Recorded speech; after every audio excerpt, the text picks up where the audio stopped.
क्या आपने कभी सोचा है कि धन और शक्ति हमेशा जीत नहीं सकते? क्या आपने कभी देखा है कि एक साधारण व्यक्ति की बुद्धि और साहस एक अहंकारी और लालची इंसान को घुटने टेकने पर मजबूर कर सकता है? आज मैं आपको एक ऐसी ही कहानी सुनाने जा रही हूँ। एक ऐसी कहानी जो आपको विश्वास दिलाएगी कि दिमाग की चाल तलवार की धार से भी तेज होती है। ये कहानी केवल एक जीत की नहीं, बल्कि एक ऐसे सबक की है जो सदियों तक याद रखा जाएगा। क्या होगा किशन? सेठ बलराम ने तो हमारी सारी जमीन छीनने की धमकी दी है। हम कहाँ जाएंगे? हमारे पास तो बस यही 1 बीघा जमीन है जो हमारे पुरखों की निशानी है। मुझे नहीं पता मीरा, मैंने अपनी पूरी जिंदगी ईमानदारी से काम किया, हर बूंद पसीना बहाया, लेकिन ये कर्ज ये कभी खत्म नहीं होता। ये तो एक दलदल है जो हमें धीरे धीरे निगल रहा है। ये कहानी है एक गरीब किसान किशन की, जिसकी ईमानदारी और मेहनत ही उसकी सबसे बड़ी पूंजी थी और जिसका दिल सोने का था। और ये कहानी है गांव के सबसे अमीर और लालची सेठ बलराम की, जिसकी दौलत और अहंकार ने उसे अंधा कर दिया था और जिसका दिल पत्थर का था। लेकिन आज रात इन दोनों की जिंदगी एक ऐसे मोड़ पर खड़ी थी जहां एक की चाल दूसरे की तकदीर बदलने वाली थी। ये केवल जमीन का झगड़ा नहीं था, ये अच्छाई और बुराई, ईमानदारी और लालच के बीच की लड़ाई थी।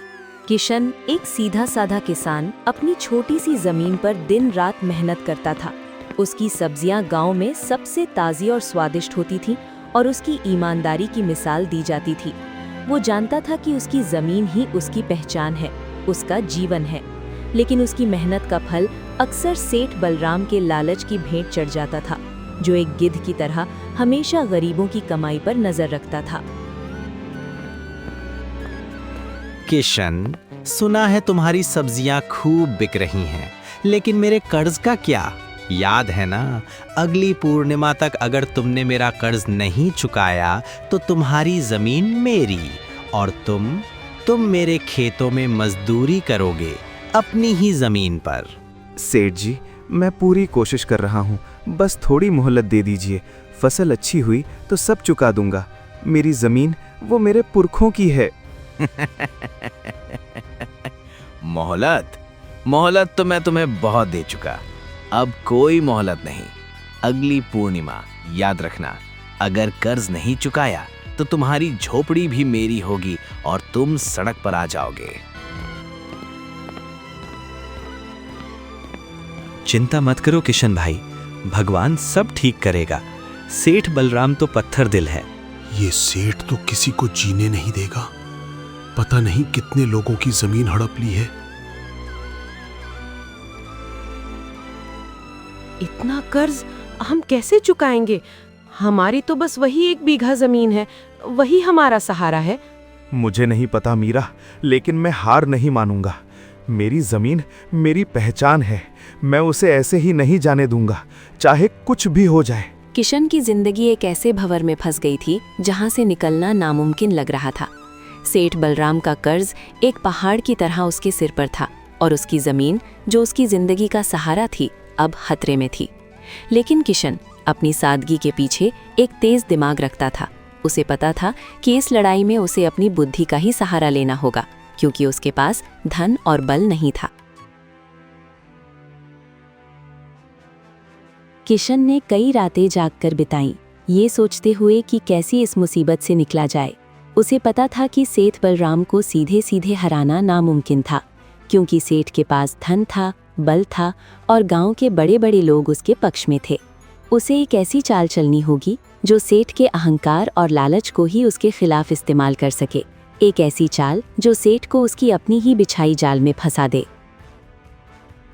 क्या सोच रहे हो किशन? इतनी रात हो गई है, सो जाओ। मीरा, मुझे एक विचार आया है, एक ऐसा विचार जो शायद हमें इस मुसीबत से निकाल सके। कैसा विचार? एक ऐसी शर्त जिसे सेठ बलराम कभी पूरा नहीं कर पाएगा, और अगर वो पूरा नहीं कर पाया तो हमें अपनी जमीन वापस मिल जाएगी और हमारा कर्ज भी माफ हो जाएगा। लेकिन सेठ बलराम बहुत चालाक है, वो इतनी आसानी से नहीं मानेगा। वो मानेगा मीरा, क्योंकि उसकी सबसे बड़ी कमजोरी उसका अहंकार है और मैं उसी अहंकार पर वार करूंगा। किशन और मीरा देर रात तक बात करते हैं। किशन अपनी योजना मीरा को समझाता है। मीरा पहले तो डरती है, लेकिन फिर किशन के आत्मविश्वास को देखकर उसे भी उम्मीद बंधती है। किशन के चेहरे पर अब चिंता नहीं, बल्कि एक दृढ़ संकल्प है। किशन ने अपनी योजना को अंतिम रूप दिया। ये एक ऐसी योजना थी जो सुनने में तो बेतुकी लगती थी, लेकिन उसकी गहराई में सेठ बलराम के अहंकार को तोड़ने की शक्ति थी। उसे पता था कि ये एक जुआ है, लेकिन उसके पास खोने के लिए कुछ नहीं था और जीतने के लिए उसकी पूरी जिंदगी थी। मुझे सेठ जी से मिलना है। मुझे उनसे एक जरूरी बात करनी है। सेठ जी अभी व्यस्त है। तुम जैसे गरीब किसानों के लिए उनके पास समय नहीं है। सेठ बलराम की आवाज अंदर से आती है। वो किशन को अंदर बुलाता है, ये सोचकर कि किशन कर्ज चुकाने की मोहलत मांगने आया है। अरे किशन को अंदर आने दो, लगता है कर्ज चुकाने की मोहलत मांगने आया है। आओ किशन, क्या बात है? कर्ज चुकाने आए हो या और मोहलत मांगने? लेकिन याद रखना, अब कोई मोहलत नहीं मिलेगी। नहीं सेठ जी, मैं कर्ज चुकाने का एक नया तरीका लेकर आया हूँ। एक शर्त। शर्त? तुम गरीब किसान मुझे सेठ बलराम को शर्त सिखाओगे? बोलो क्या है तुम्हारी शर्त? कहीं तुम ये तो नहीं कहोगे कि तुम मुझे सोने का पहाड़ लाकर दोगे? सेठ जी, अगर आप अगली पूर्णिमा तक मुझे एक घड़ा चांदनी लाकर दे दें तो मैं अपनी जमीन आपको दे दूंगा और जिंदगी भर आपके खेतों में मुफ्त में काम करूंगा।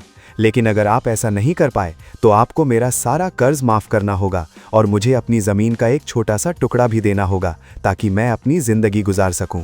सेठ बलराम और मुनीम गिरधारी एक दूसरे को देखते हैं। सेठ का मुंह खुला रह जाता है। एक घड़ा चांदनी? तुम पागल हो गए हो किशन। चांदनी को भला कोई घड़े में कैसे भर सकता है? ये तो नामुमकिन है। सेठ जी, अगर आप इतने अमीर और शक्तिशाली हैं तो ये आपके लिए क्या मुश्किल है? आप तो कहते हैं कि आप कुछ भी खरीद सकते हैं, तो क्या आप चांदनी नहीं खरीद सकते? या फिर आप डर गए? सेठ बलराम का चेहरा गुस्से से लाल हो जाता है। उसकी आंखों में अहंकार और चुनौती की आग जल उठती है। उसे लगता है कि किशन उसे चुनौती दे रहा है और वो इस चुनौती को स्वीकार किए बिना रह नहीं सकता। डर गया? सेठ बलराम किसी से नहीं डरता। ठीक है किशन, मुझे तुम्हारी शर्त मंजूर है। अगली पूर्णिमा तक मैं तुम्हें एक घड़ा चांदनी ला कर दूंगा और फिर तुम्हारी जमीन और तुम्हारी जिंदगी दोनों मेरी होंगी। तुम देख लेना। जैसी आपकी इच्छा सेठ जी, लेकिन याद रहे शर्त पक्की है। पंचायत के सामने ये बात रखी जाएगी। किशन वहां से चला जाता है। सेठ बलराम अभी भी गुस्से में है, लेकिन उसके चेहरे पर आत्मविश्वास है कि वो जीत जाएगा। मुनीम गिरधारी चिंतित दिख रहा है। सेठ जी, ये कैसी शर्त है? चांदनी को घड़े में कैसे भरेंगे? ये तो नामुमकिन है। चुप रहो मुनीम, ये गरीब किसान मुझे क्या सिखाएगा? मैं अपनी दौलत से कुछ भी खरीद सकता हूँ, चांदनी भी। मैं उसे दिखा दूंगा कि सेठ बलराम कौन है। सेठ बलराम अपने अहंकार में इतना अंधा हो चुका था कि उसे किशन की चाल समझ ही नहीं आई। उसे लगा कि ये एक आसान जीत है, एक गरीब किसान को सबक सिखाने का मौका। लेकिन किशन ने एक ऐसा जाल बिछाया था जिसमें सेठ का अहंकार ही उसे फंसाने वाला था। ये एक ऐसी लड़ाई थी जहां धन नहीं, बुद्धि जीतने वाली थी। गांव में दिन बीतते हैं। पूर्णिमा का दिन करीब आ रहा है। सेठ बलराम अपनी आलीशान हवेली में बैठा है। उसके सामने तरह तरह के घड़े, बर्तन, शीशे और अजीबोगरीब उपकरण रखे हैं। वो अपने आदमियों को आदेश दे रहा है। उसके चेहरे पर झुंझलाहट और गुस्सा है। जाओ और बड़े से बड़ा घड़ा लेकर आओ। मैं चांदनी को उसमें भरूंगा, चाहे कुछ भी हो जाए। सेठ के आदमी बड़े बड़े घड़े लेकर आते हैं, कुछ मिट्टी के, कुछ तांबे के, कुछ पीतल के। रात होती है। पूर्णिमा का चांद आसमान में चमक रहा है। सेठ बलराम अपने आदमियों के साथ हवेली के आंगन में आता है। वो एक बड़े घड़े को चांदनी में रखता है, लेकिन घड़ा खाली रहता है। वो दूसरा घड़ा रखता है, फिर तीसरा, लेकिन सब व्यर्थ। ये क्या? चांदनी इसमें क्यों नहीं भर रही? ये तो सिर्फ रोशनी है, इसे पकड़ो। सेठ जी, चांदनी तो रोशनी है। रोशनी को भला कोई कैसे भर सकता है? ये तो नामुमकिन है। चुप रहो, मैं तुम्हें नहीं पूछ रहा। जाओ बड़े बड़े शीशे लेकर आओ। मैं चांदनी को शीशे में कैद करूंगा। मैं उसे दिखा दूंगा कि सेठ बलराम कौन है। सेठ के आदमी बड़े बड़े शीशे लेकर आते हैं। सेठ चांदनी को शीशे में कैद करने की कोशिश करता है, लेकिन शीशे में केवल चांद का प्रतिबिंब दिखता है, चांदनी नहीं। सेठ और भी ज्यादा परेशान हो जाता है। ये भी नहीं, ये रामू जरूर कोई चाल चल रहा है। ये सब उसकी चाल है। सेठ बलराम अब गांव के बड़े बड़े पंडितों और जादूगरों को बुलाता है। वो उन्हें मोटी रकम देता है, ये सोचकर कि वे उसकी मदद कर सकते हैं। पंडित और जादूगर तरह तरह के टोटके करते हैं, मंत्र पढ़ते हैं, लेकिन सब व्यर्थ। चांदनी को घड़े में भरना नामुमकिन है। सेठ जी, ये तो प्रकृति का नियम है। चांदनी को भला कोई कैसे कैद कर सकता है? सेठ जी, ये मेरे बस की बात नहीं है। ये तो जादू से भी परे है। सेठ बलराम गुस्से में लाल हो जाता है। उसने बहुत सारा पैसा खर्च कर दिया है, लेकिन कोई फायदा नहीं हुआ। गांव के लोग दूर से सेठ की इन हरकतों को देख रहे हैं और हंस रहे हैं। किशन अपनी झोपड़ी के बाहर बैठा है, मुस्कुरा रहा है। उसकी आंखों में एक गहरी समझ है। देखो सेठ को चांदनी को घड़े में भरने चला है। लगता है उसका दिमाग खराब हो गया है। लगता है किशन ने सेठ को अच्छी चाल में फंसाया है। अब सेठ को पता चलेगा कि गरीब को सताना कितना महंगा पड़ सकता है। सेठ बलराम का अहंकार अब उसकी सबसे बड़ी कमजोरी बन चुका था। उसने अपनी सारी दौलत, अपना सारा सम्मान, सब कुछ दांव पर लगा दिया था, केवल एक गरीब किसान को हराने के लिए। लेकिन वो ये भूल गया था कि कुछ चीजें धन से नहीं खरीदी जा सकती और कुछ चीजें बल से नहीं जीती जा सकती। किशन की चाल ने उसे पूरी तरह से फंसा लिया था और अब उसके पास हार मानने के अलावा कोई चारा नहीं था। पूर्णिमा का दिन करीब आ रहा है। केवल कुछ ही दिन बचे हैं। सेठ बलराम अब और भी ज्यादा परेशान है। उसकी आंखों के नीचे काले घेरे पड़ गए हैं। उसके चेहरे पर थकान और हताशा स्पष्ट दिख रही है। उसने कई रातें जागकर बिताई हैं चांदनी को पकड़ने की कोशिश में। उसने अपनी हवेली के हर कोने में चांदनी को पकड़ने के लिए जाल बिछाए हैं, लेकिन सब व्यर्थ। ये किशन, उसने मुझे फंसा दिया, लेकिन मैं हार नहीं मानूंगा। मैं कुछ भी करूंगा, लेकिन उस गरीब किसान से हार नहीं मानूंगा। मैं उसे दिखा दूंगा कि सेठ बलराम कौन है। सेठ बलराम अब और भी अजीबोगरीब तरीके आजमाता है। वो बड़े बड़े कपड़े के जाल बनवाता है, ये सोचकर कि वो चांदनी को उसमें फंसा लेगा। वो बड़े बड़े पानी के कुंड बनवाता है, ये सोचकर कि चांदनी उसमें ठहर जाएगी। लेकिन हर कोशिश व्यर्थ जाती है और वो और भी ज्यादा हताश होता जाता है। सेठ जी, अब तो बस कुछ ही दिन बचे हैं। ये नामुमकिन है। हमें हार मान लेनी चाहिए। चुप रहो, तुम मुझे हार मानने को कह रहे हो? मैं सेठ बलराम हूँ, मैं कभी हार नहीं मानता। मैं उसे दिखा दूंगा। सेठ बलराम अब गांव के बच्चों को भी काम पर लगाता है। वो उन्हें छोटे छोटे घड़े और शीशे देता है और उन्हें चांदनी पकड़ने के लिए कहता है, ये सोचकर कि बच्चे शायद कोई नया तरीका ढूंढ लें। बच्चे हंसते हैं और सेठ का मजाक उड़ाते हैं। देखो सेठ को बच्चों से चांदनी पकड़वा रहा है। लगता है सेठ पागल हो गया है। गांव के लोग अब खुलेआम सेठ बलराम का मजाक उड़ाते हैं। उसकी हवेली के बाहर भीड़ लगी रहती है। लोग उसकी हर हरकत पर हंसते हैं। सेठ का सम्मान पूरी तरह से मिट्टी में मिल चुका है। उसने अपनी आधी से ज्यादा दौलत इन व्यर्थ कोशिशों में खर्च कर दी है। किशन अपनी झोपड़ी के बाहर बैठा है, चांद को देख रहा है। उसके चेहरे पर एक शांत मुस्कान है। उसे पता है कि उसकी जीत निश्चित है। मीरा उसके पास आती है, उसके चेहरे पर खुशी है। किशन, तुमने तो कमाल कर दिया। पूरे गांव में सेठ का मजाक उड़ रहा है। ये सिर्फ शुरुआत है मीरा, असली खेल तो पंचायत में होगा। पूर्णिमा का दिन, गांव की पंचायत बैठी है। गांव के सभी लोग इकट्ठा हैं। उनकी आंखों में उत्सुकता और उम्मीद है। सेठ बलराम गुस्से में और परेशान होकर बैठा है। उसके चेहरे पर हार की गहरी छाप है। किशन शांत और आत्मविश्वास से भरा दिख रहा है। उसके चेहरे पर एक हल्की सी मुस्कान है। सेठ बलराम, किशन, आज पूर्णिमा का दिन है। क्या आप दोनों अपनी शर्त के लिए तैयार हैं? मैं तैयार हूं, लेकिन ये किशन, इसने मुझसे एक नामुमकिन शर्त रखी है। चांदनी को भला कोई घड़े में कैसे भर सकता है? ये तो सरासर धोखा है। सेठ जी, शर्त तो शर्त होती है। आपने खुद इसे मंजूर किया था और मैंने कोई धोखा नहीं किया। सेठ बलराम, क्या आप एक घड़ा चांदनी लेकर आए हैं? सेठ बलराम चुप रहता है। उसका सिर झुक जाता है। वो जानता है कि वो हार गया है। गांव के लोग फुसफुसाते हैं। उनकी आवाजों में सेठ के प्रति तिरस्कार है। नहीं, मैं नहीं ला पाया, ये नामुमकिन है। किशन, क्या तुम अपनी शर्त पूरी कर सकते हो? किशन मुस्कुराता है।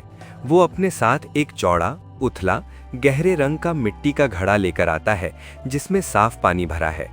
वो घड़े को पंचायत के बीच में रखता है जहां पूर्णिमा का चांद सीधा पड़ रहा है। घड़े के पानी में चांद का पूरा प्रतिबिंब चमकने लगता है, जैसे चांद खुद घड़े में उतर आया हो। पंचायत के मुखिया जी और सभी गांव वालों, ये रहा एक घड़ा चांदनी। गांव के लोग आश्चर्यचकित होकर घड़े को देखते हैं। घड़े में चांद का प्रतिबिंब इतना साफ दिख रहा है जैसे चांद खुद घड़े में उतर आया हो।